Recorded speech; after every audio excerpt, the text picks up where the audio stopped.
समता का अधिकार हमने देखा है कि समता के अधिकार में आर्टिकल कहां से कहां तक देखा था हमने, 14 से लेकर के 18। अब देखिए समझिए बेटा थोड़ा सा, क्या बोल रहे हैं, अच्छा माइक पर चेक कर दिया बेटा, आ जाएगा ये। समता के अधिकार पे हम लोग देखे थे कि आर्टिकल 14 जो है वह बताता क्या चीज, विधि के समक्ष सभी लोग क्या हैं, समान हैं, ठीक है। आर्टिकल 15 बोलता है कि केवल लिंग, जाति, धर्म के आदि पर किसी से भेदभाव नहीं किया जाएगा। लेकिन हमने देखा था कि भारतीय संविधान में केवल जो शब्द जोड़ा गया है वो इसीलिए है कि केवल आधार ये नहीं होना चाहिए, बाकी आधारों पर किया जा सकता है। जैसे सामाजिक पिछड़ापन है या जो शैक्षिक पिछड़ापन है उसको दूर करने के लिए आरक्षण का प्रावधान किया गया है आर्टिकल 15(4) में, ठीक है। जैसे आपसे कोई पूछे कि जो है 15(4) किससे संबंधित है, तो 15(4) संबंधित किससे बेटा, किससे, आरक्षण से संबंधित, जिसको आप आरक्षण बोल देते हैं। उसके बाद मैंने बताया था कि 15(6) में जो है भी प्रावधान किया गया है, कौन सा, अभी लेटेस्ट वाला EWS वाला, ठीक है जी। और उसके बाद हमने बहुत सारी चीजें इसमें देखी थी 15 में, फिर 16 भी पढ़ाया था मैंने आपको कि नहीं पढ़ाया था, 16 पढ़ा दिया था कि अवसर की समानता, मतलब कोई भी फॉर्म निकलेगा तो सभी लोग फॉर्म अप्लाई कर सकते हैं। लेकिन आपको पता है कि केवल ऐसा ही नहीं है, क्योंकि सीटें अलग अलग बट के आती हैं, जनरल की आती हैं, ओबीसी की आती हैं, SC ST की आती हैं और दिव्यांग के लिए आती हैं। तो ये प्रावधान जो है 16(4) में जो सरकारी नौकरी में आरक्षण की बात की गई है वह 16(4) में है। और जो शैक्षिक, हाँ, जो विद्यालय, कॉलेज, यूनिवर्सिटी, चाहे आपका कहीं भी जो एडमिशन लेने की प्रोसेस है उस स्थान पे आपसे जो गवर्नमेंट आपको पॉलिसी देती है या जो कोई सुविधा देती है वो सभी आरक्षण कहाँ है, 15(4) में। आगे समझ में, नौकरी में आरक्षण की बात किया जाए तो 16(4) प्रावधान है। Concept clear. तो 16(4) तक हम लोग देखे थे प्रीवियस क्लास में। मैंने आपको दो चीजें बताया था कि 103वां संविधान संशोधन आपको याद रखना है। क्या है ये, क्या किससे संबंधित है, EWS, इकोनॉमिक वीकर सेक्शन से संबंधित है। यह याद रखिएगा कि इसको जोड़ा गया EWS 15(6) और 15 हाँ, आर्टिकल 15(6) और आर्टिकल 16(6). इसमें क्या चीज, शैक्षिक संस्थानों में प्रवेश या अन्य सुविधाएं, छूट, ठीक है। और इसमें जो है सरकारी नौकरी से संबंधित छूट, ठीक है जी। लेकिन ये जो 10% रिजर्वेशन आपको दिया गया है यह किससे है, जनरल से है, अनरिजर्व से है। जनरल कैटेगरी से जो है इसको लिया गया है, उसी में से लिया गया है। मैंने बताया था कि मैक्सिमम रिजर्वेशन की लिमिट कितनी रखी गई है, 50%। 50% से ज्यादा नहीं होना चाहिए, ठीक। उसके बाद हम लोग देखे थे, थोड़ा सा मैंने आपको बताया था कि क्रीमी लेयर क्या होता है, बताया था जी। क्रीमी लेयर की हम लोग बात किए थे, हाँ जी। मैंने बताया कि ओबीसी जो आया था उसी में जो है क्रीमी लेयर की बात सुप्रीम कोर्ट ने कहा था। इससे पहले आपको कैसे कहा क्रीमी लेयर की बात क्यों उठी थी, मैं थोड़ा सा डिस्कस कर दूं आपको। एक मिनट बेटा,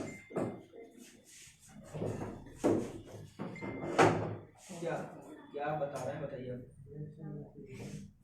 क्रीमी लेयर की जब हम बात करते हैं तो मैंने बताया था कि जो भी सरकारी नौकरी में है, संवैधानिक पद पे है, या आपका बिजनेसमैन है, या जिसकी एक निश्चित मकान है जो कहाँ, शहरों में है, एक निश्चित भूमि है कहाँ, ग्रामीण क्षेत्र में, ठीक है जी। डॉक्टर, इंजीनियर, जितने भी मतलब समझ लीजिए जो नौकरी पेशा वाले हैं अच्छे लेवल की, A ग्रेड, B ग्रेड, सभी जो है इंजीनियर, डॉक्टर, यहाँ तक कि लेखक को भी शामिल किया गया है। तो ये सभी क्या आएंगे, क्रीमी लेयर में आएंगे। ओबीसी होते हुए ओबीसी के क्रीमी लेयर में आएंगे। क्रीम क्या होता है, ऊपर होता है कि नहीं होता। तो ये समाज, इनके सामाजिक पिछड़ापन और शैक्षिक पिछड़ापन समाप्त हो चुका है, यह मान लिया जाता है। आया समझे। तो इसको हम लोग ने देखा था उसके बाद देखते हैं हम थोड़ा सा, मैंने आपको बताया था एक संविधान संशोधन और बात किया था, अभी जस्ट हुआ है, वो है आपका 104 करंट से जुड़ा हुआ है, इसलिए इसको लिख लीजिए। अब तक भारतीय संविधान में टोटल संशोधन 104 हो चुके हैं, ठीक है।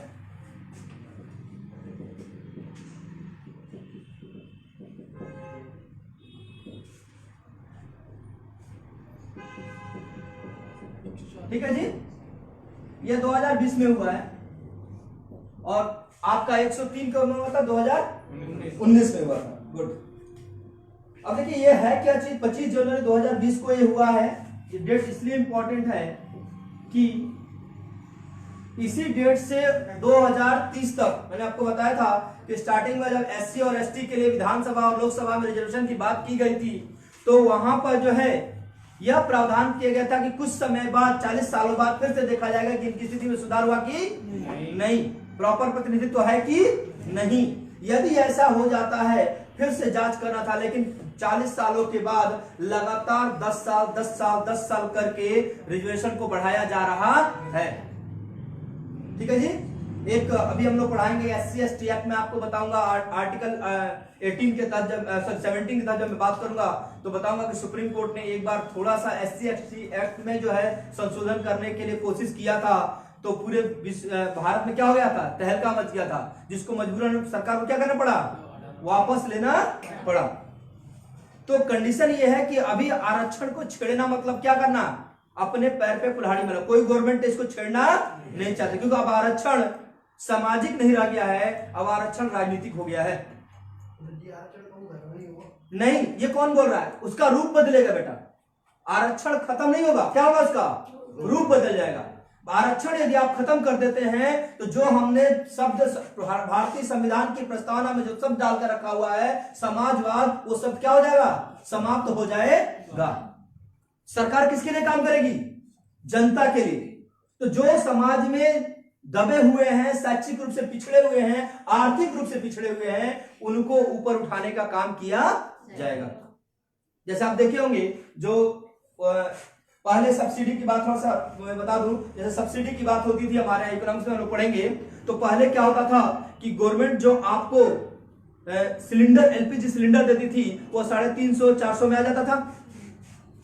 तो क्या वो 300-400 में सिलेंडर मिलता है?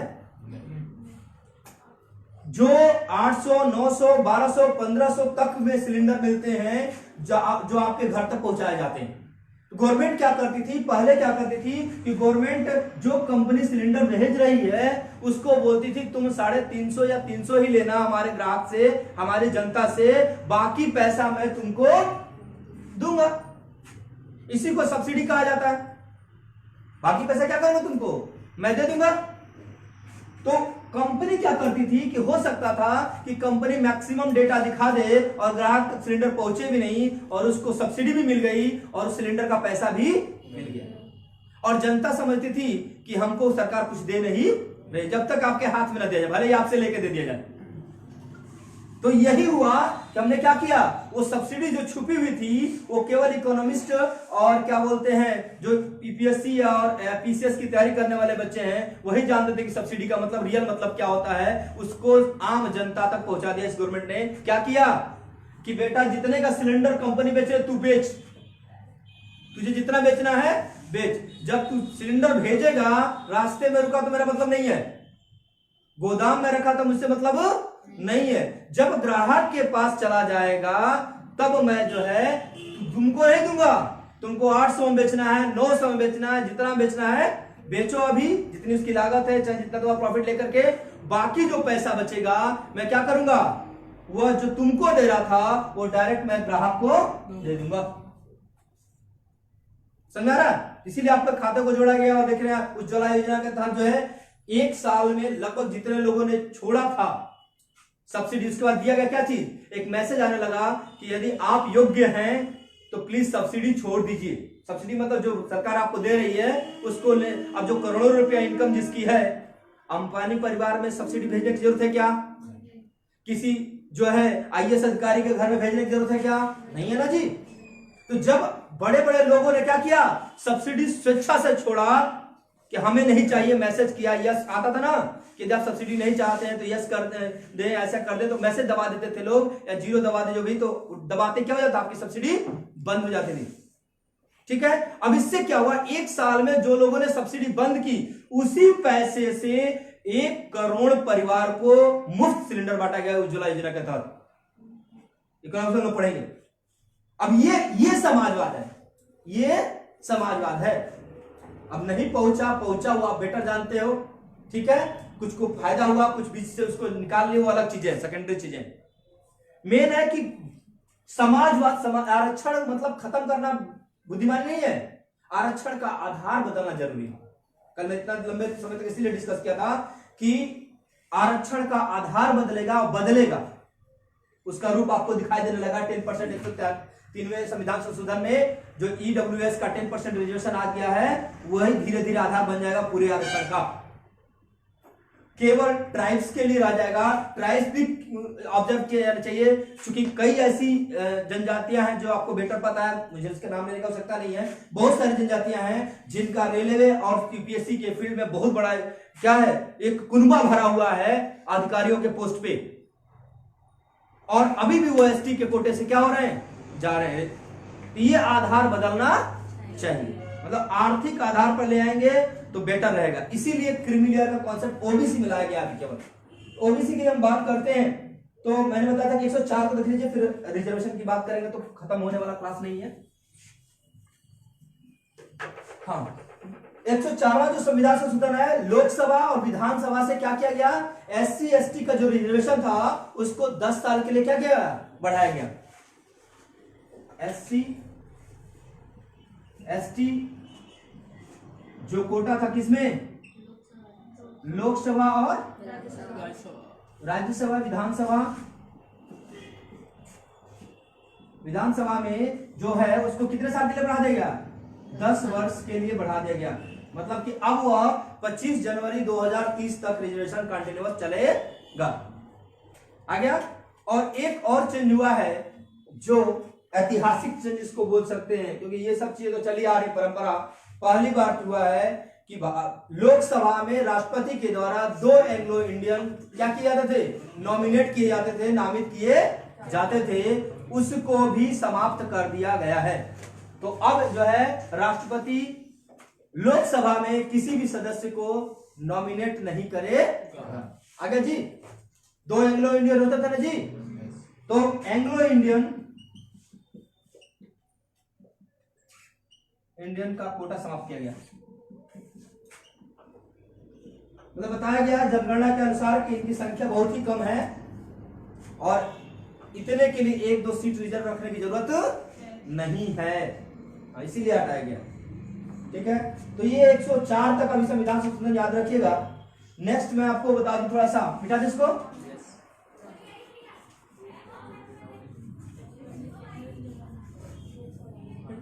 हाँ जी, देखिए मैंने बताया था आपको कि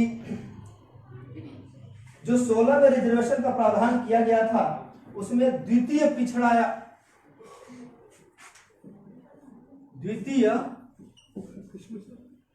पिछड़ा आयोग किसके नेतृत्व में हुआ था, जिसको मंडल आयोग का नाम जानते हैं। किसके आयोग के नाम जानते हैं, मंडल आयोग की सिफारिश से हुआ था। ठीक है जी, जो 16 में रिजर्वेशन के प्रावधान हुआ था किसके लिए, एससी एसटी ओबीसी के, मेन ओबीसी को फोकस था। ओबीसी का क्वेश्चन आता है कि एससी एसटी को दे दिया था पहले ही, ओबीसी का प्रावधान आया जब तो बोला गया कि मंडल कमेटी, मंडल का पिछड़ा वर्ग आयोग, मंडल आयोग बैठाया गया और मंडल आयोग ने सिफारिशें, बहुत सारे लंबी चौड़ी सिफारिशें दी, और मंडल आयोग ने जो सिफारिशें दी थी उसी के आधार पर सुप्रीम कोर्ट ने बहुत सारे प्रावधान किए थे, जिसमें 10% का रिजर्वेशन की भी बात की गई थी ईडब्ल्यूएस की, लेकिन वो पास उस समय नहीं हुआ, उसको माना नहीं गया। उसको लेके आया हम कहां, अभी 2019 में। चलिए, तो मंडल आयोग पूरा नाम था बीपी मंडल, इसके अध्यक्ष थे बीपी मंडल। आपसे सीधा क्वेश्चन पूछा जाता है बीपी मंडल आयोग या मंडल आयोग किससे संबंधित है? ओबीसी आरक्षण से संबंधित है, या पिछड़ा वर्ग आयोग से संबंधित है, या द्वितीय पिछड़ा वर्ग आयोग से संबंधित है। कुछ भी ऑप्शन में हो सकता है बेटा जी, ठीक है। नेक्स्ट की हम बात करते हैं, फर्स्ट का आपको याद होना चाहिए कि कौन था? काका कालेलकर। यह भी किससे संबंधित है? प्रथम पिछड़ा आयोग। हाँ, ये थे काका कालेलकर।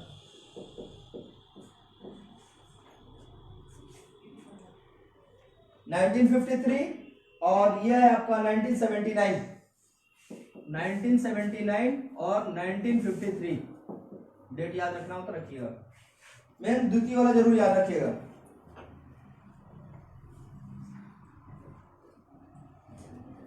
ठीक है। इस आयोग ने लगभग जो है आर्टिकल 340 के तहत लगभग जांच किया तो पाया कि 3743 जातियां हैं जो पिछड़ी हुई हैं भारत में। डेटा लिखने की जरूरत नहीं है। उन जातियों को आरक्षण दिया जाना चाहिए।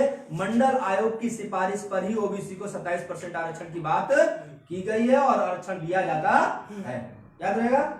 चलिए अब जो है हम लोग आगे की ओर बढ़ते हैं। ये तो समता इसमें आर्टिकल 16 तक की बात हो गई है क्या इसको। अब हम लोग देखते हैं आर्टिकल 17। आर्टिकल 17 इतनी बार पूछा गया, पूछिए मत। हाँ क्या बोला बेटा, बोलिए ऐसा पूछ रहे हैं, पूछ लीजिए, पूछना हो तो।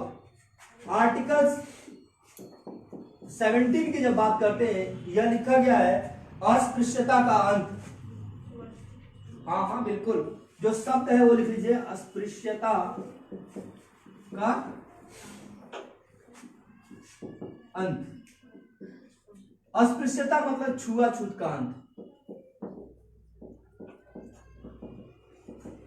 मतलब कि किसी भी व्यक्ति को से छुआछूत नहीं रखा जाएगा। मतलब कि संस्थान में, किसी भी संस्थान में, किसी भी होटल में, किसी भी सार्वजनिक जगह पर या व्यक्तिगत रूप से भी किसी से भेदभाव नहीं किया जाएगा कि तुम निम्न कास्ट के हो, हम उच्च कास्ट के हैं, या तुम जो है गरीब हो, हम आधार कोई भी हो, धार्मिक, सामाजिक, शैक्षिक किसी भी आधार पर जो है छुआछूत नहीं किया जाएगा। सामान्यतः जो छुआछूत या अस्पृश्यता आती है वह सामाजिक ही होती है, जातिगत होती है, जो हम लोग झेल चुके हैं, या जो हमारे समाज में अभी भी कहीं ना कहीं कोने में क्या है, विद्यमान है।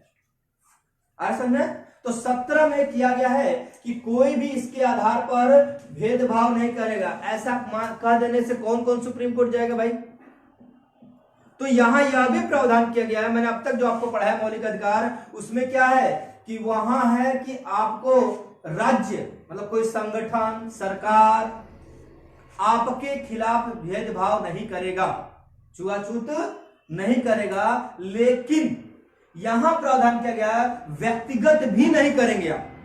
मतलब कोई पर्सन भी करता है तो व्यक्ति क्लेम कर सकता है। अब समस्या क्या है कि हमने बोल तो दिया, लेकिन इसको माना गया क्या, जाति के आधार पर, किसी भी आधार पर भेदभाव विद्यमान रहा समाज में, और आज भी जो है छुआछूत क्या है, कहीं ना कहीं मौजूद है, पूरी तरह समाप्त नहीं हुआ है। मजबूरन गवर्नमेंट को क्या बनाना पड़ेगा, मैंने बताया था कि जब ऐसे नहीं मानेंगे, मौलिक अधिकार से नहीं मानेंगे, तो कानूनी अधिकार लाना पड़ता है। मैंने बताया था ना जी, जब आप मौलिक अधिकार और मौलिक कर्तव्य को नहीं मानते हो तो क्या करती है सरकार, एक एक ले आकर के कानून बनाती है, और वह कानून आईपीसी के सेक्शन के तहत आ जाती है। मतलब वो आपके एफआईआर दर्ज होने तक मामला हो जाता है, आप direct supreme court, high court जाने की आवश्यकता नहीं है। आगे समझ में? तो इसी को ध्यान में रखते हुए अस्पृश्यता अपराध अधिनियम पूछा गया है, कब लाया गया? अस्पृश्यता अपराध को ब्रैकेट में रखिएगा, मेन शब्द नहीं था, इसको बाद में एक्सप्लेन किया जाता है, इसलिए ब्रैकेट में रखा जाता है। अस्पृश्यता अपराध अधिनियम 1955, ये जरूर याद रखें। 1955 कई बार पूछा गया बेटा, ठीक है। पहले तो मैं बता रहा हूं कि वनडे लेवल पे सीधा क्वेश्चन पूछ देता है कि आर्टिकल 17 किससे संबंधित है, या पूछ देता है छुआछूत की से बचाव के लिए कौन सा मौलिक अधिकार है। तो आर्टिकल 17 है। अस्पृश्यता का उन्मूलन किस अनुच्छेद के तहत किया गया है? 17। ये तो वन डे लेवल का हो गया। थोड़ा सा हाई लेवल पे जाएंगे, पीसीएस लेवल पे, तो क्या पूछता? अस्पृश्यता अपराध अधिनियम कब आया था? 1955 में आया। ठीक है जी। आधार क्या हो सकता है? कुछ भी हो सकता है, मैं बताया ना, बस छुआछूत की भावना नहीं होनी चाहिए, तो आधार कुछ भी हो सकता है। चलिए, मैंने फोकस किया भारत के संबंध में जातिगत, जो शुरू से ही हमारे भारत में क्या रहा है? विद्यमान रहा है, और हमारे महात्मा गांधी जी इसको कोशिश की कि समाप्त किया जाए, शुरुआत उन्होंने की थी। ठीक है। अब आइए उसके बाद बात करते हैं हम लोग कि इसी को जो है 1976 में नाम चेंज किया गया, नागरिक अधिकारों का रक्षा अधिनियम। नागरिक, नहीं बता रहा बेटा, अधिकारों का, नागरिक अधिकारों का रक्षा अधिनियम 1955। ये नाम बदला गया आपका 1976 में। ठीक है। लेकिन बेटा ये देखिए, रहेगा क्या चीज? 55 ही याद रहेगा। अब देखिए, इसके बाद इसका जो है बहुत सारा नाम है, कई जगह अलग अलग नामों से आता है, और आप गलती कर जाते हैं। तो इसके जितने भी नाम, जितने भी संभावना में लिखवा देता हूं, एक लिखिए आता है जन अधिकार सुरक्षा अधिनियम 1955। लिखते जाइए फटाफट, जन अधिकार सुरक्षा अधिनियम, जल्दी करिए बेटा, जन अधिकार सुरक्षा अधिनियम। ठीक है। आप 55 ही, या फिर इसको लिखते हैं नागरिक अधिकार अधिनियम, नागरिक अधिकार अधिनियम 1955। आ गया जी। हाँ हाँ। अब देखिए, जब देखा गया कि इससे कोई फर्क पड़ने वाला नहीं है, तो अब जो है, नहीं, समाज तो नहीं कर रहा था, सर राज्य तो नहीं कर रहा था, कोई संगठन तो भेदभाव नहीं कर रहा था, क्योंकि संगठन बचा जाता था, उसको पता है कि मौलिक अधिकार में सुप्रीम कोर्ट या हाईकोर्ट में चला जाएगा। लेकिन व्यक्तिगत स्तर पर भेदभाव, छुआछूत किया जा रहा था। हमारे साथ नहीं बैठ कर खा सकते, यहां नहीं जा सकते, मंदिरों में प्रवेश नहीं कर सकते, ये नहीं कर सकते, महिलाओं के साथ भी है कि नहीं है, किसी भी आधार पर। तो अब क्या हुआ कि सरकार को मजबूरन क्या बनाना पड़ गया? व्यक्तिगत लोगों के लिए क्या बनाना पड़ गया? कानून बनाना पड़ गया। और वही कानून इंपॉर्टेंट है, जैसे सबसे पहला कानून आया SC/ST निवारण अधिनियम एक्ट। बेटा इसको जो मूल है वो लिखवा देता हूं, फिर उसको शॉर्टकट में बता दूंगा। अस्पृश्यता का अंत चल रहा है। SC/ST उत्पीड़न निवारण अधिनियम, SC/ST उत्पीड़न निवारण अधिनियम 1989 में आया था। 1989 में। ठीक है बेटा जी, समझिए इसको। यह आया, इसी को जो है कहीं कहीं बोला जाता है POA। क्या बोलते हैं इसको? POA। ठीक है जी, POA एक्ट बोलते हैं, प्रिवेंशन ऑफ एट्रोसिटीज। ठीक है। आप बस इतना याद रखना, थोड़ा सा हाई लेवल जा रहा है। POA एक्ट क्लियर है? आ रहा समझ? चलिए। और जो ऊपर वाला था उसको PCR एक्ट बोलते हैं। क्या बोलते हैं? PCR act. हाँ, नागरिकता अधिनियम जो है उसको क्या बोलते हैं? PCR एक्ट बोलते हैं। NCR नहीं बेटा, PCR। ठीक है। हाँ हाँ, बहुत बढ़िया। इसको लागू किया गया 1990 में। लागू कब किया गया इसको? 1990 में। ठीक है बेटा जी। अब देखिए, इसी को शॉर्ट में SC/ST एक्ट भी बोल देते हैं हम लोग। क्या बोलते हैं? SC/ST act. ठीक है। जब एक्ट लिखा हो ख्याल रखिएगा बेटा, तो 1989 ही लिखेंगे। जब आपसे पूछा जाएगा कि लागू कब हुआ, तो 1900 आगे समझ में। अब देखिए 2018 में जो है बात की गई थी, चूंकि थोड़ा सा मैं डिस्कस कर देता हूं कि जो केस क्या हुआ था और कैसे गवर्नमेंट को बैकफुट पे आना पड़ा था। अभी हाल ही की बात है, 2018 में सुप्रीम कोर्ट ने बोला कि इसको कहीं कहीं हर्जन एक्ट भी बोल देते हैं, सीपी में अपने क्या बोल देते हैं, हर्जन एक्ट के तहत जाएंगे तो क्या होता है, बिना आपका बेल नहीं होगा। जैसे मैंने आपको बताया ना साइबर क्राइम का याद रख लो। अभी अभी आप यूपी गवर्नमेंट ने क्या किया भाई, कल से हाईलाइटेड हो रहा है, जितने भी आप क्या बोलते हैं अश्लील चीजें सर्च कर देते हैं उसका रिकॉर्ड रखा जा रहा है। गवर्नमेंट कल ही आपके पुलिस डिपार्टमेंट ने कल अनाउंस किया है कि उत्तर प्रदेश के हर व्यक्ति का रिकॉर्ड रखा जाएगा यदि आप अश्लील चीजें सर्च करते हैं तो। और भविष्य में यदि कहीं भी आप पकड़े जाते हैं किसी भी ऐसे केस में, तो यदि कोई केस होता है तो सबसे पहले उस क्षेत्र के जो लोगों ने सर्च किया है उन्हीं को अरेस्ट किया जाएगा। तो आप अलर्ट हो जाइए, क्योंकि इसकी आपको बता दें गूगल चाइना में क्यों बैन हुआ था। गूगल को चाइना में बंद होने के पीछे कारण भी यही था। तो गूगल ने बोला था, चाइना ने बोला था कि जो, हाँ मैंने बताया कि जो गूगल चाइना में बंद हुआ, चाइना ने उसको रिजेक्ट किया केवल इसी का। उसने बोला जो ये वर्ड है हमारे बच्चे सर्च करते रहते हैं, इस वर्ड को क्या करो, बंद कर दो। लेकिन ऐसा संभव नहीं है, क्योंकि पूरी मेडिकल साइंस इसी पर डिपेंड है। मेडिकल वर्ड बदलने पड़ जाएंगे, तो गूगल ने बोला ऐसा पॉसिबल नहीं है। तो अब उसको क्या किया, गूगल को ही हटा दिया, चल जा यहां से, हमारा अपना खुद का चलाएंगे। उसके बाद जो है भारत की बात किया गया तो भारत में उत्तर प्रदेश पहला राज्य है जो ये लागू कर रहा है कि अब कोई भी चीज आप सब देखिए, आपको लगता है ना कि हम सर्च करते हैं बम कैसे बनाएं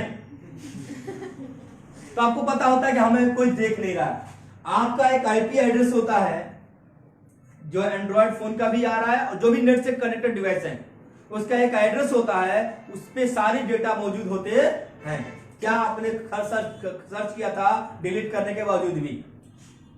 तो यह यूपी गवर्नमेंट अभी जस्ट लागू की है, तो इसको अलर्ट रहे। कल मैंने बताया था साइबर क्राइम के तहत जब यह चीज हो सकती है तो साइबर क्राइम के आप जो डेटा ट्रांसफर करते हैं या किसी को गालियां भेज देते हो, किसी को कुछ लिख देते हो, वो अभी उसको स्टोर किया जाता है और उसका आपके आपराधिक गतिविधि में शामिल होने की कंडीशन में आप पे कानूनी कार्रवाई उसके आधार पर की जा सकती है।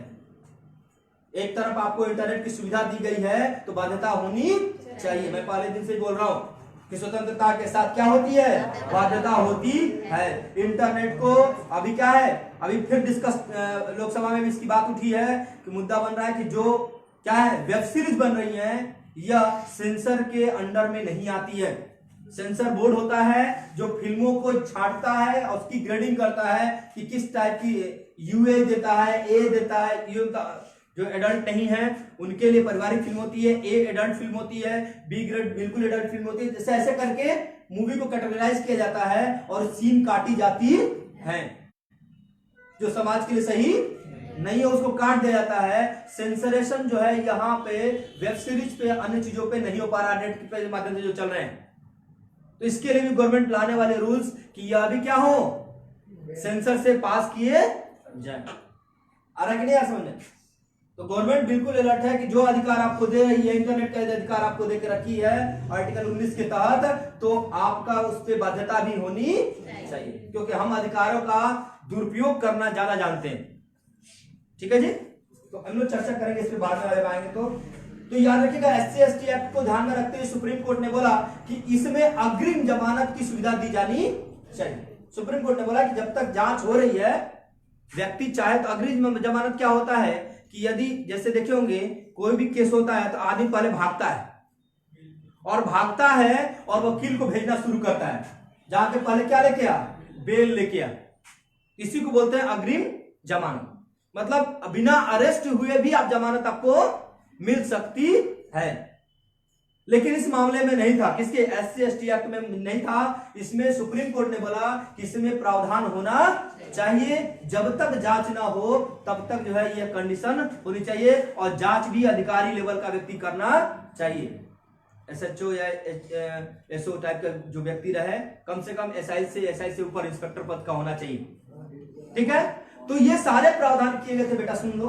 उसके बाद जो है इसको लेकर के पूरे भारत में क्या हो गया, बवाल शुरू हो गया।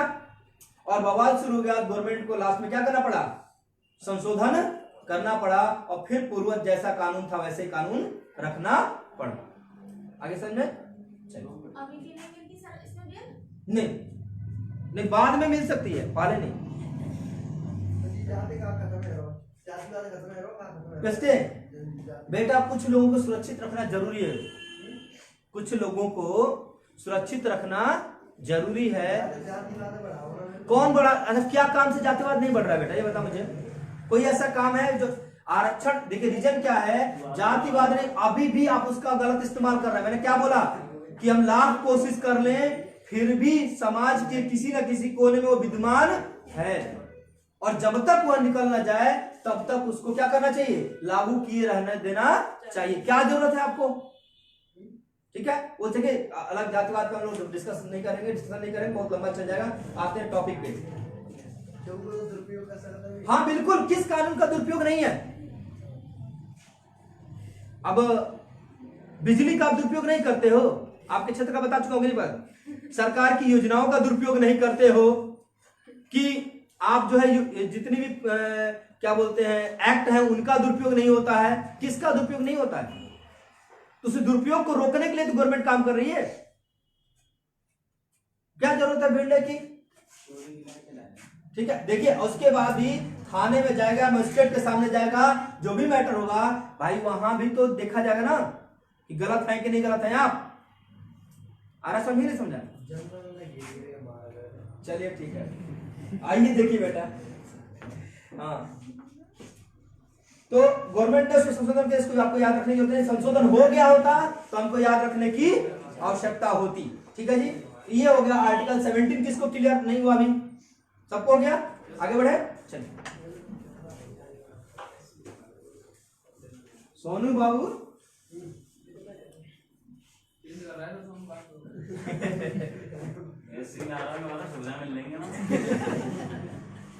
देखिए किसी भी वर्ग को, देखिए मैं बता रहा हूं ना कि मैंने क्या बोला, एक शब्द ही मैंने आपको बोल दिया कि आज आरक्षण या जो भी चीजें हैं वह क्या है, अब सामाजिक नहीं रह गई, अब क्या रह गई है, पॉलिटिकल रह गई है। जितने भी पॉलिटिशियंस हैं वह आपके को ब्रेन वॉश करते हैं। आप किसी भी कास्ट की बात कर रहे हो, आप बाहर रहते हो, दिल्ली देखो, इलाहाबाद देखो, बच्चे जो हाई लेवल के नहीं सोचते हैं सब।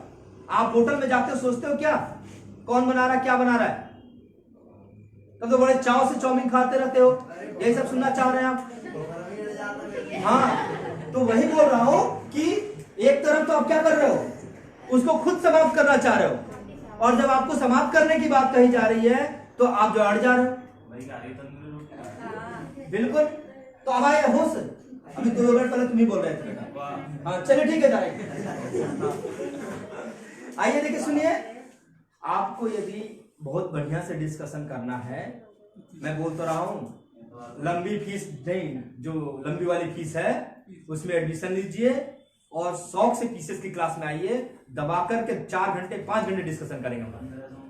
हाँ चलिए देखिए बेटा, बात है आर्टिकल 18, टाइम नहीं थोड़ा सा। सोनू बाबू क्या बोलते, कृष्णवीर नहीं तो आप शांत रहेंगे।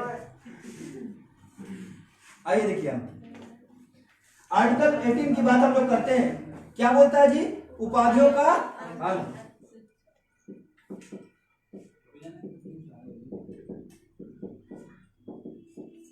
ठीक है जी। अब उपाधि कौन सी है जिसका अंत करने की आवश्यकता है? देखिए जितनी भी महाराजा जो है, दीवान, ये सब यूज होते थे पहले सब, ठीक है। जो बड़े बड़े राजा महाराजा अधिराजा जो है, अभी भी देखे होंगे, श्री श्री 1008 जो है, आता है कि नहीं आता है कि नहीं है? हाँ श्री श्री 1008 ये महाराज जी, आता कि नहीं आता? तो ये सब सुने, बंद कर दूं?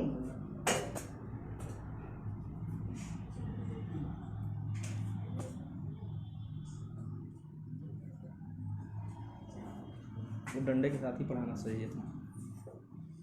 आइए देखिए तो जितने भी उपाधियां आपको बताई गई हैं, जितने भी उपाधि आप देखेंगे, जो बाबा चाहे जो भी लोग हैं वो बोल देता है कि श्री श्री 1008 या श्री 1,08,000 जो भी बोल रहे हैं, वह शब्द उनके आधार कार्ड में नहीं मेंशन किया जाता। देखना उनका आधार कार्ड में उनका मूल नाम ही लिखा जाता है। तो आप अपने पास भले रख लो, लेकिन उसको कहीं लिखित रूप से मौजूद नहीं किया जाएगा। अब अफसर अली, अपने आप अफसर बोल दो, अफसर अली लिख लो, ठीक है। जो चीज लिखना चाहते हो अपना नाम ही डीएम रख लो, आ रहा तो वो चलेगा। लेकिन कोई भी जो है उपाधि आप धारण नहीं करेंगे। लेकिन दो उपाधियों को छूट दिया गया है, एक शिक्षा से संबंधित और दूसरा सेना से संबंधित। सेना में देखिएगा लिखते हैं ब्रिगेडियर, कर्नल, ठीक है, वो लिखते हैं नहीं लिखते हैं, उनको मेजर, उनको लिखने का अधिकार है। और शिक्षा में पाते नहीं डॉक्टरेट उपाधि, ठीक है, उपाधि पाते हैं ना जी। तो ये जो है शिक्षा के क्षेत्र में बहुत सारे अवार्ड भी आपके शिक्षा में होते हैं। आपको बोल सकते हैं शिक्षा और सेना में दोनों में जो है क्या मौजूद नहीं होता है, उपाधियों का अंत नहीं किया गया है। बाकी सभी उपाधियों को क्या कर दिया गया, अंत किया गया।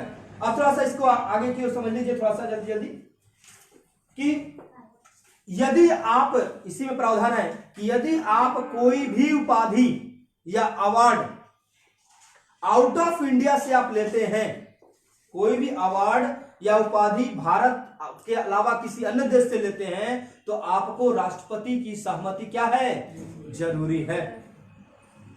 राष्ट्रपति की सहमति क्या है, जरूरी है, ठीक है जी। देखेंगे आए दिन मनमोहन सिंह को भी बहुत सारे अवार्ड मिल चुके हैं, और क्या बोलते हैं आपके वर्तमान प्रधानमंत्री नरेंद्र मोदी जी को भी बहुत सारे अवार्ड मिल चुके हैं। तो वो क्या है, राष्ट्रपति की उसमें सहमति होती है। तीसरी पॉइंट आपको याद रखिएगा कि जैसे हमारे यहाँ पद दिया जाता है, पद्म विभूषण, पद्म भूषण, पद्मश्री, हाँ, तो यह जो दिया जाता है यह भी पद है, लेकिन इसको भी इससे छूट दिया गया है। आगे समझे, इसको क्या इससे छूट दिया गया है, ठीक है जी। हाँ, इसको चैलेंज किया गया था कहां पर, सुप्रीम कोर्ट में चैलेंज किया गया था 1996 में। बालाजी राघवन ने चैलेंज बताया था कि ये भी तो एक प्रकार की क्या है, उपाधि है। तो बोला गया है कि नहीं, ये उपाधि, ये सम्मान है, इसको कोई दिक्कत नहीं है, ये उपाधि देनी है। और यदि इसको भी आप जो है आगे लिख नहीं सकते, भले हम ऐसे यूज कर लें, लेकिन सरकारी कई कागज है तो वहां लिख नहीं सकते। आगे समझे, क्लियर। चलिए कंप्लीट करता हूं। आर्टिकल 18 तक क्लियर। आर्टिकल 19 मोस्ट इंपॉर्टेंट, ठीक है जी। अब देखिए आर्टिकल 19 जो है क्या है, स्वतंत्रता का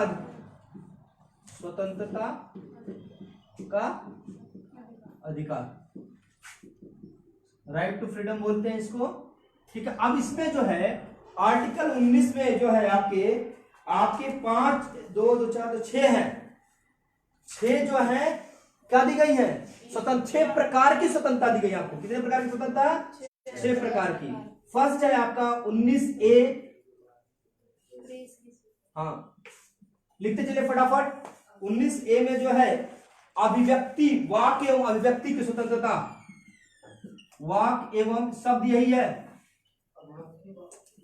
वाक एवं अभिव्यक्ति की स्वतंत्रता। बेटा समझ लीजिए है क्या चीज, वाक मतलब बोलना होता है, अभिव्यक्ति मतलब अपने विचार रखना, मतलब कुछ भी आपको बोलने और कुछ भी अभिव्यक्त करने की आपको स्वतंत्रता है। लेकिन मैंने बताया था कि बाध्यता भी है। जितने प्रकार की ये स्वतंत्रता मैं आपको बताऊंगा, इसमें लास्ट में आप लिखना चाहें तो लिख सकते हैं कि यह कहां बाध्य होगा, यदि यह देश की एकता और अखंडता को बाधित करता है तो वह मौलिक अधिकार आपसे छीन लिया जाएगा। सीधा रखिए, यदि देश की एकता, अखंडता, शासन व्यवस्था को डिस्टर्ब करने का काम करता है तो आर्टिकल 19 के सभी अधिकार आपसे क्या कर लिए जाएंगे, छीन लिए जाएंगे। आपको बोलने का अधिकार है, तब तक बोलो जितना मन करे बोलो, कोई दिक्कत नहीं है, लेकिन देश की एकता और अखंडता को नुकसान नहीं पहुंचना चाहिए। अभिव्यक्ति जो चाहे वो लिखो, लेकिन देश की एकता और अखंडता बाधित नहीं होनी चाहिए। ठीक है जी। जैसे अभी एनडीटीवी को बैन किया गया था सर्जिकल स्ट्राइक के बाद, किया गया था ना जी, कुछ इंफॉर्मेशन ऐसी थी जिसको डिस्प्ले कर दिए थे, नहीं करना चाहिए। आ रहा समझे? तो अलग अलग चीजें वो छोड़िए। तो 19 सेक्युलर है, बोलने की और अपने विचार रखने की आपको स्वतंत्रता है। इसमें बहुत सारा है, प्रेस की स्वतंत्रता, प्रेस की छाप देते हैं, ये छाप देते जी, जो चाहे वो छाप देते हैं, है कि नहीं है, और नाम दूसरे का लगा देते हैं बस, ब्रजेश सर ने ऐसा कहा। आगे समझे? तो प्रेस की स्वतंत्रता है, मतलब प्रेस कुछ भी छाप सकती है, कुछ भी बोल सकती है, लेकिन उससे क्या होना चाहिए, शासन व्यवस्था भंग नहीं होनी चाहिए और देश की एकता और अखंडता पे कोई आंच नहीं आना चाहिए। उसके बाद व्यवसायिक विज्ञापन कर देते हम लोग, देखे होंगे कमर्शियल विज्ञापन आता है जी, व्यवसायिक विज्ञापन, कमर्शियल ऐड आते हैं, एडवर्टाइजमेंट जो हम लोग करते हैं जी, हाँ 10 दिनों में लगाइए और गोरा हो जाइए, वो संभव है क्या? तो क्या है, वो अभी अपनी बात रख रहा है, नीचे स्टार बना देता है, टर्म एंड कंडीशन नहीं। व्यवसायिक विज्ञापन, उससे आपका नुकसान नहीं हो रहा है, आप स्वेच्छा से लीजिए या ना लीजिए। हाँ आप जबरदस्ती जाकर ले आइए। ऐड पे बैन करने की बात चल रही है, रुक जाइए, उसको डिस्कस नहीं करेंगे यहाँ तक। प्रेस की स्वतंत्रता क्लियर हो गई। उसके बाद लिख लीजिए, फोन टैपिंग के विरुद्ध, कोई आपका फोन रिकॉर्ड कर रहा है तो उसके खिलाफ आपको अधिकार है, कोई आपका फोन रिकॉर्ड नहीं करे। सरकार क्यों कर रही है? आपराधिक गतिविधियों में शामिल होने के बाद करती है सरकार, समझ आ रहा है? नेक्स्ट है, लिखिए चलिए इसी में, इंटरनेट पर प्रसारित करने का अधिकार अभी दिया गया है। जो वेब सीरीज या आपके मूवीज, जो शॉर्ट मूवीज क्या हो जा रही है, रिलीज हो रही है, वही है इंटरनेट पे आप ये बना करके यूट्यूब पे असंख्य वीडियो डाल रहे हैं, ये सब क्या है, आपको ही है इंटरनेट के माध्यम से प्रसार करने का अधिकार है। वो भी एक प्रकार क्या है, अभिव्यक्ति है, अपनी बात हम रखना चाह रहे हैं सोशल मीडिया पे, लेकिन उससे क्या, फिर मैं बोला बाध्यता क्या है, उससे किसी देश की एकता और अखंडता बाधित नहीं होनी चाहिए, कानून व्यवस्था भंग नहीं होनी चाहिए। ऐसा आपने कमेंट कर दिया, उससे पूरे समाज में क्या हो गया, दंगे हो गए, तो आपको अरेस्ट करके आप पे कानूनी कार्रवाई की जाएगी। आगे समझे? नेक्स्ट, प्रदर्शन एवं विरोध का अधिकार, भाई ये जरूर लिख लीजिए क्योंकि अभी हाईलाइटेड है। प्रदर्शन एवं विरोध का अधिकार, किसान आंदोलन चल रहा है, ये क्या है, विरोध कर रहे हैं, प्रदर्शन कर रहे हैं, लेकिन क्या करेंगे, शांति पूर्ण करेंगे। ये चीज ख्याल रखिएगा। इसमें यदि कुछ भी जो है असंवैधानिक गतिविधियां हुई तो गवर्नमेंट को अधिकार है, जो चाहे लाठी चलवा सके या गोली चलवा सके, जो उसको अधिकार है कर सकती है। मतलब आपके मौलिक अधिकार छीन ले जाएंगे, उसके बाद आपको भी कानूनी कार्रवाई होगी। आ रहा समझे बेटा इसको? अब देखिए इसमें बार बार रिपीट किया गया, हड़ताल करने की स्वतंत्रता, और जो प्रदर्शन या विरोध करेंगे वो व्यक्तिगत प्रॉपर्टी पे कभी नहीं करेंगे। ये नहीं कि विरोध करना है तो ब्रजेश सर के घर चले आइए, करेंगे हम वहीं बैठ कर। कहां, सार्वजनिक संपत्ति, कोचिंग में नहीं, आपकी सार्वजनिक संपत्ति है।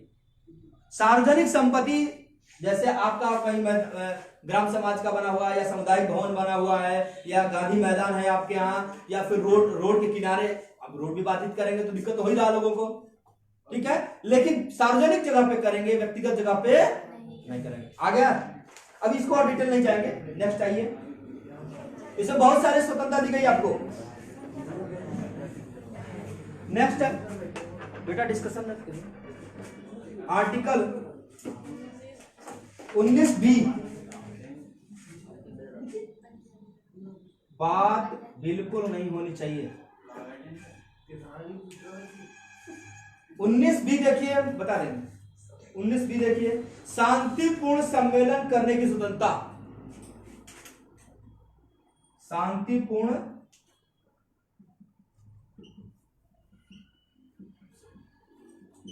सम्मेलन करने की स्वतंत्रता। शांतिपूर्ण यदि आप सम्मेलन करना चाहते हैं, कोई कॉन्फ्रेंस ऑर्गेनाइज करना चाहते हैं तो आप कर सकते हैं, ये ख्याल रखिए, लेकिन उसमें हथियार नहीं होना चाहिए, ठीक है, और हिंसात्मक नहीं होना चाहिए। दो चीज का ख्याल रखना है, सम्मेलन करने का अधिकार है आपको, ठीक है। तीसरा है 19C, फटाफट नोट करते चलिए। संघ बनाने का अधिकार।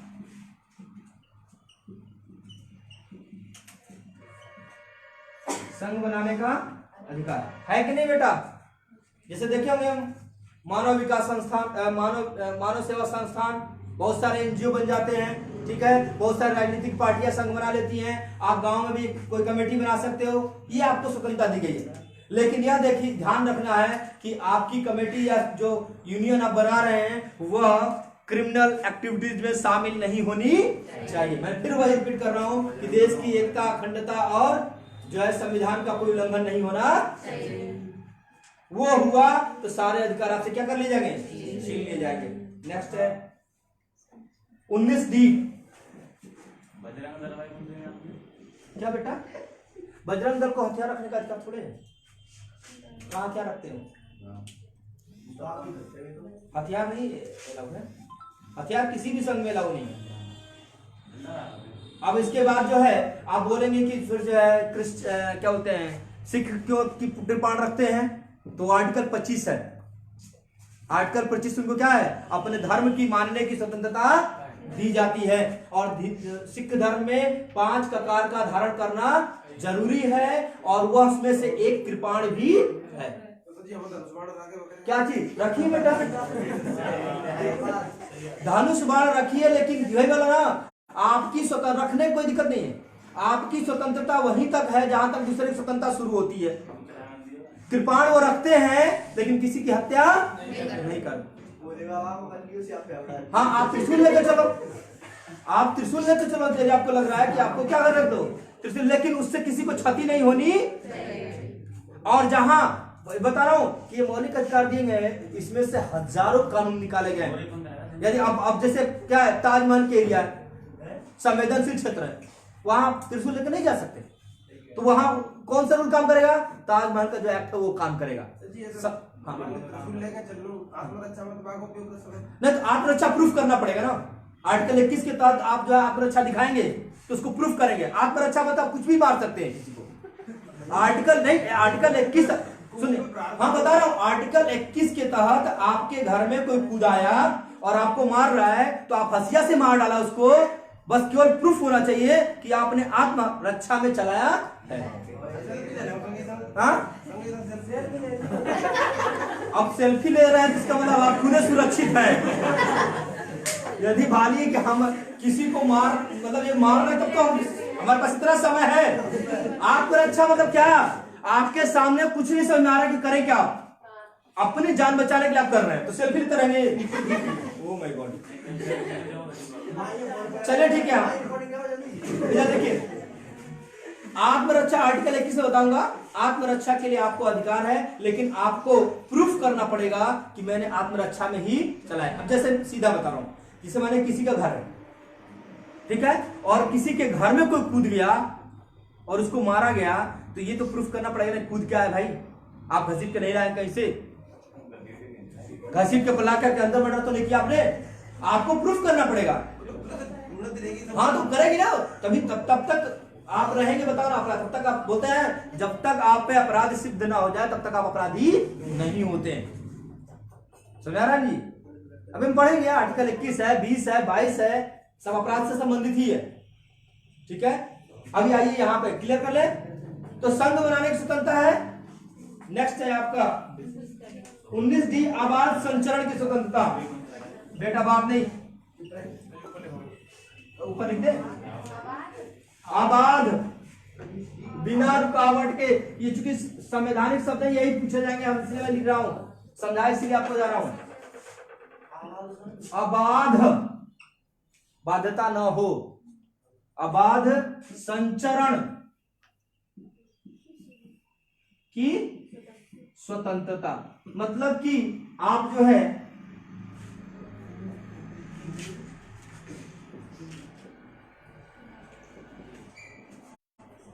डी हो गया ना, अच्छा इसी को लिख रहा था मैं। चलिए हाँ देखिए बेटा, आवाज संचरण की स्वतंत्रता समझिए कि भारत के किसी भी क्षेत्र में, भारत के राज्य किसी भी राज्य क्षेत्र में आपको घूमने के लिए क्या है, स्वतंत्रता है। आप आराम से चले जाएंगे, कोई दिक्कत नहीं है। अब आप यूपी से एमपी जा रहे हैं तो कोई रोक लेगा क्या? मध्य प्रदेश से महाराष्ट्र जा रहे कोई रोकेगा? नहीं रोकेगा। लेकिन अमेरिका में क्या होता है, यदि आप एक राज्य से दूसरे राज्य में जाते हैं तो वहां का परमिट होना चाहिए, क्योंकि वहां दोहरी नागरिकता का क्या है, प्रावधान है। हम एक ही नागरिकता है, हम भारत में कहीं भी घूम सकते हैं। लेकिन मैं बार बार रिपीट करता हूं, स्वतंत्रता में लेकिन लगा हुआ है, बाध्यता है। लेकिन पहले था कि आप जो है, जो गवर्नमेंट के द्वारा निर्धारित किए गए संवेदनशील क्षेत्र हैं वहां आप नहीं जा सकते। आप बोलेंगे नहीं हम तो जाएंगे कहां, आयुध फैक्ट्री में ही जाएंगे देखने कि बम बनता कैसे है, तो वहां परमिशन आपको नहीं, उसके लिए स्पेशल प्रावधान है, परमिशन लेकर आइए। दूसरा है, कुछ जनजातियां हैं जो बहुत ही संवेदनशील हैं, रिजर्व हैं, वो नहीं चाहती है कि कोई उनके यहां आए, और आप जाकर के उनके लाइफ को डिस्टर्ब करते हैं, तो ऐसे जगहों पर भी आपको रोका गया है। फॉर एग्जांपल अभी जो है जारवा जनजाति जो अंडमान निकोबार की है, वह उनके से होते हुए अंडमान पोर्ट का रास्ता जाता था, पोर्ट ब्लेयर का रास्ता जाता था, उस रास्ते को बंद कर दिया गया है क्योंकि वह हम लोग उनकी संस्कृति को प्रभावित कर रहे थे। आ रहा समझे बेटा? तो जनजातियां जो मूल रूप से हैं, जो संवेदनशील हैं, जो जिसके यहाँ आप उसका नुकसान भी कर सकते हो, तो उस क्षेत्र पे आपको बाध्यता रखी गई है। जहां बोले गवर्नमेंट वहीं कहने हमको तो मिल गया है 19D और हम तो जाएंगे, अभी संसद भवन में ही घुसेंगे, तो उसका प्रावधान है। आइए सिस्टम से आइए, कोई दिक्कत नहीं, ठीक है जी। नेक्स्ट है आपका 19E लिख लीजिए। हाँ, भारत के राज्य क्षेत्र में कहीं भी बसने एवं निवास करने की स्वतंत्रता,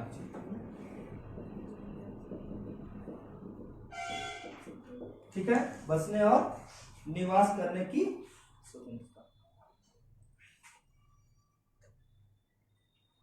बसने बोला नहीं, ये बोला गया आपका रहने या निवास करने के। हाँ, रहने करने का मैं क्लियर कर पाऊंगा। अब रहने जो है वह है कि आप कहीं आए और वहां गेस्ट बन के रहे तो रह सकते हैं, कुछ दिन के लिए व्यवसाय करना है तो रह सकते हैं, और चाहे तो परमानेंट भी रह सकते हैं। घर बना लीजिए, रहिए। भारत में कहीं बना सकते नहीं बना सकते? पहले प्रावधान था जम्मू कश्मीर को छोड़कर, अब नहीं है। आर्टिकल 370 हटने के बाद आप जम्मू कश्मीर में भी जमीन लेकर के अपना घर बना सकते हैं। आ समझ में? तो जम्मू कश्मीर में रहने की सुविधा तो पहले ही मौजूद थी, निवास करने की नहीं थी। आप वहां जाकर कुछ दिन रह सकते थे, काम करके चले आ सकते थे, लेकिन वहां मकान, जमीन खरीद करके मकान नहीं बना सकते थे। फिर यही प्रावधान मैं आपको बता रहा हूं कि भले ही यह है, लेकिन आप जो है जनजातीय क्षेत्रों में जाकर के, कुछ जनजातीय क्षेत्रों को निश्चित किया गया, वहां जाकर के बस नहीं सकते, वहां जाकर के अपना निवास स्थान नहीं बना सकते। आगे समझे? नेक्स्ट पॉइंट, लास्ट 19F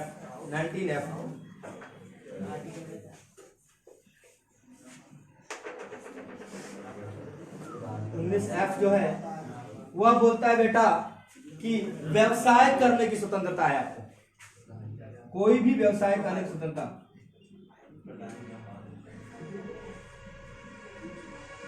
कोई भी व्यवसाय करने की, हाँ बात नहीं, कोई व्यवसाय करने की स्वतंत्रता मतलब क्या है? आप जो चाहे वो व्यवसाय करिए, आपको कोई रोकेगा नहीं, लेकिन ख्याल रहे कि आपका व्यवसाय देश की एकता और अखंडता को बाधित नहीं करना चाहिए और किसी कानून का उल्लंघन नहीं करना चाहिए। आगे समझे? दारू तो दारू भी कैसे बेचेंगे? उसके लिए कानूनन प्रावधान है, ठेका दिया जाता है, लाइसेंस दिया जाता है, तब आप कर सकते हैं। आगे समझ में? अब बोले नहीं हम तो बम बनाएंगे सर जी, हम बनाएंगे, हमने रेसिपी देख ली, रेसिपी। हाँ रेसिपी बोलेंगे, आजकल रेसिपी देख रहे हैं लोग, तो वो आपको वैलिड नहीं है, मतलब गैर कानूनी नहीं होना चाहिए। व्यवसाय करिए लेकिन गैर कानूनी नहीं होना चाहिए, गैर संवैधानिक नहीं होना चाहिए, दोनों चीज का ध्यान रखना है आपको। ठीक है, नेक्स्ट पॉइंट। बात नहीं बेटा, ये बार बार मुझे बोलना पड़ेगा, बात नहीं। अगला ये आर्टिकल 19 तक क्लियर हो गया। अब देखिए आर्टिकल 20, 21, 22, 23 से हम कल करा देंगे, बस आज लेट हो गया हम लोग बहुत ज्यादा, तो कल देखते हैं बाकी को। कल कोशिश करेंगे हम लोग कि क्या करते हैं, मौलिक अधिकार कंप्लीट हो जाए, लेकिन यही चैप्टर थोड़ा सा इंपॉर्टेंट है, इसलिए थोड़ा मैं स्लो चल रहा हूं।